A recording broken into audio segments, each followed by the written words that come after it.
The first thing they teach you in business school is to identify market opportunities.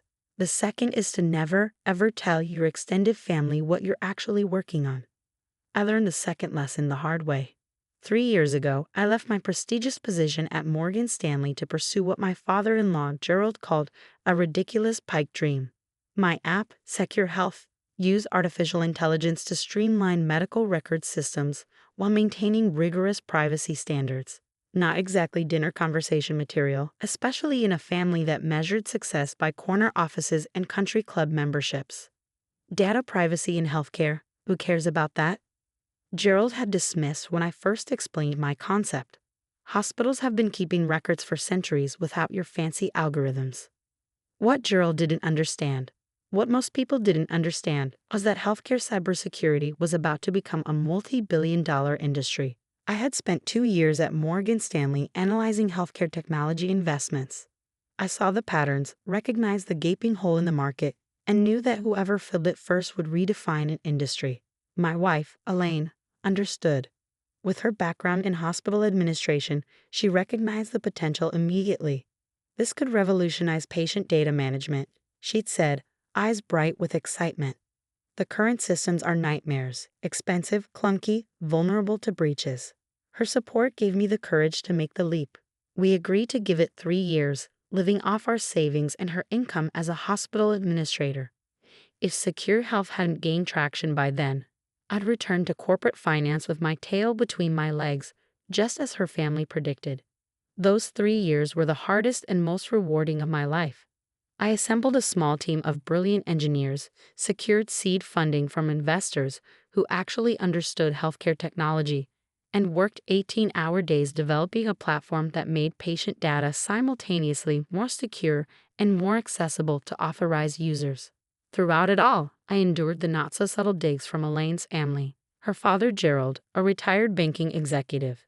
Her sister, Catherine, a corporate attorney, and her brother-in-law, Mark, who never tired of mentioning his executive position at a Fortune 500 company. Only Elaine's mother occasionally asked genuine questions about my work, though I suspect more out of politeness than interest. "Still playing with your computer program?" became Gerald's standard greeting at family gatherings. "How's the unemployment treating you?" Mark would smirk, conveniently ignoring that I was working harder than I ever had at Morgan Stanley. Even Catherine, who should have understood the concept of building something from the ground up, regularly suggested job openings that would provide stability and actual benefits. For 3 years, I smiled through their condescension. For 3 years, I kept the details of Secure Health's growing success to myself. The major hospital system pilot program, the glowing write-up in Healthcare Technology Review, the second round of venture funding that valued the company at $40 million. Elaine and I agreed that success would speak for itself when and if it came. Then came last Thanksgiving. The day had begun triumphantly. After months of negotiations, Meditech Global, one of the largest healthcare technology companies in the world, had made a formal acquisition offer. $300 million for Secure Health. My team would remain intact, continuing our work with expanded resources. I would serve as division president for at least 5 years. The paperwork would be finalized the following Monday. Elaine and I celebrated quietly that morning before heading to her parents' house for the traditional family Thanksgiving. We decided to share the news after dinner, wanting one last family gathering before everything changed. The meal progressed predictably. Gerald dominated the conversation with stories about his golf game and complaints about the economy. Catherine detailed her recent courtroom victory. Mark boasted about his company's stock performance, pointedly asking if I considered investing whatever savings you haven't burned through yet. When the conversation inevitably turned to my project, I gave my standard vague update. Things are moving forward. We're in discussions with some interested parties. Discussions? Gerald scoffed, carving another slice of turkey.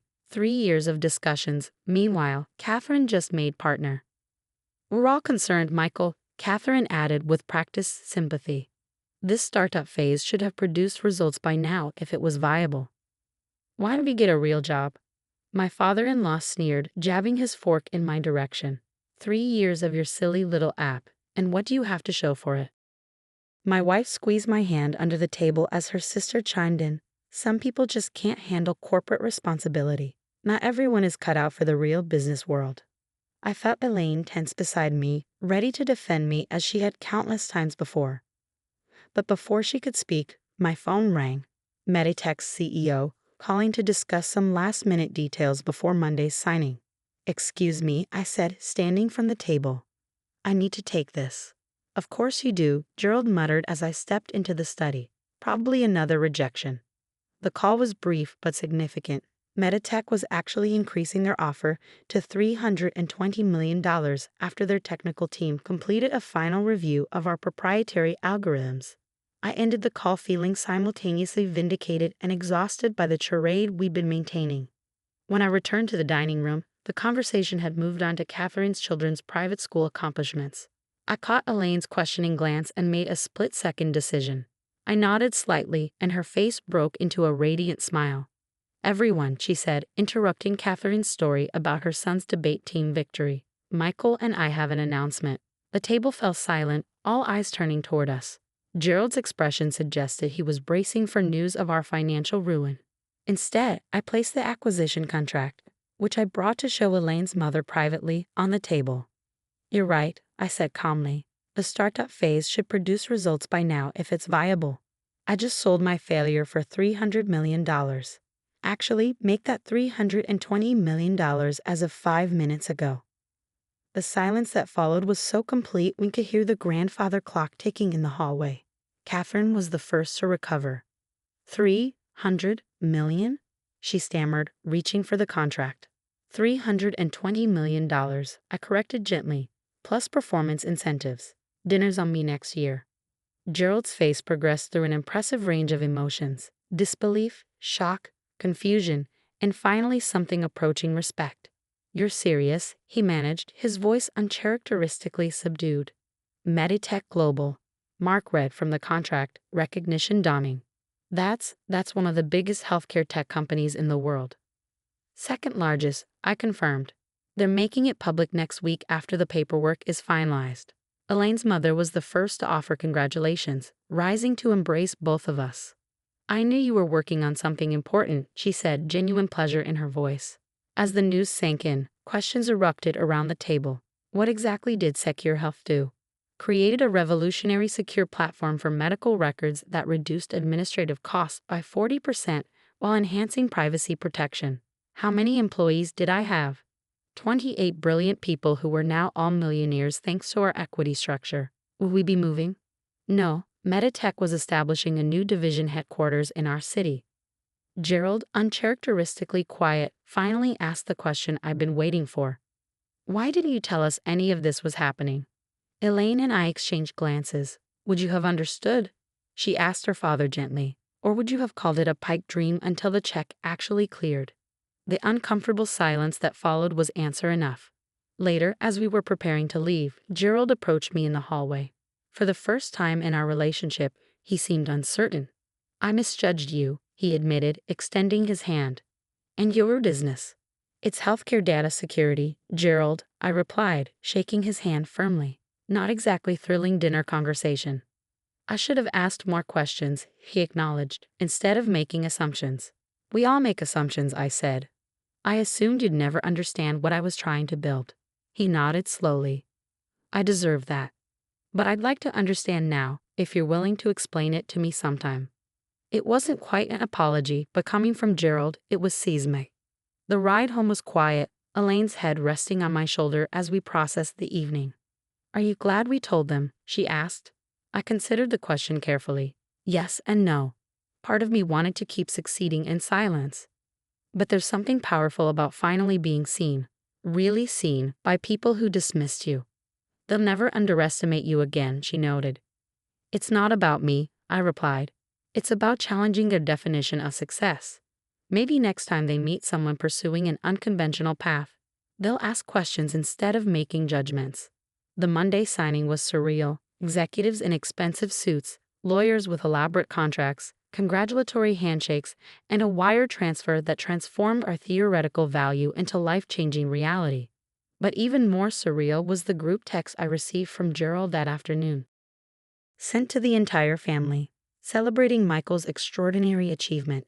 Dinner at the Capitol Grill, 7 p.m. His vision and persistence have taught this old banker something about recognizing opportunity in unexpected places. Attached was an article from the Wall Street Journal's breaking news section.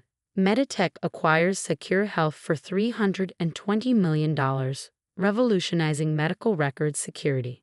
The dinner that evening was different from any family gathering we ever had. For the first time, I was peppered with genuine questions about my work, my team, my vision for healthcare security. Catherine admitted she'd never really understood what I was building. Mark asked thoughtful questions about equity structuring for startups. And Gerald, remarkably, mostly listened. As dessert was served, Gerald raised his glass. To Michael, he said, his voice carrying an unfamiliar note of humility, who saw an opportunity none of us recognized and had the courage to pursue it. I've spent 40 years in banking thinking I understood business. You show me there's always more to learn. The validation was sweet, of course. But as I looked around the table, I realized the most valuable outcome wasn't the money or even the professional recognition. It was the fundamental shift in how this family, our family, understood success. 3 months later, Catherine's daughter announced she was deferring law school to work for a climate tech startup. Rather than objecting, Catherine called me to ask about mentorship opportunities and equity compensation structures. Gerald, most surprisingly of all, began investing in early-stage healthcare technology companies, leveraging his banking experience to help founders navigate growth challenges. These young entrepreneurs remind me of you, he told me over golf one weekend. They see problems the rest of us have accepted as normal. Success, I've learned, isn't measured by acquisition prices or impressing your in-laws. Real success is creating something valuable that didn't exist before. Whether it's a revolutionary software platform or a new perspective that changes how a family defines achievement. As for me, I still work 18-hour days sometimes, building the next generation of healthcare security tools. The difference is that now, when I mention a new project at family gatherings, people actually listen.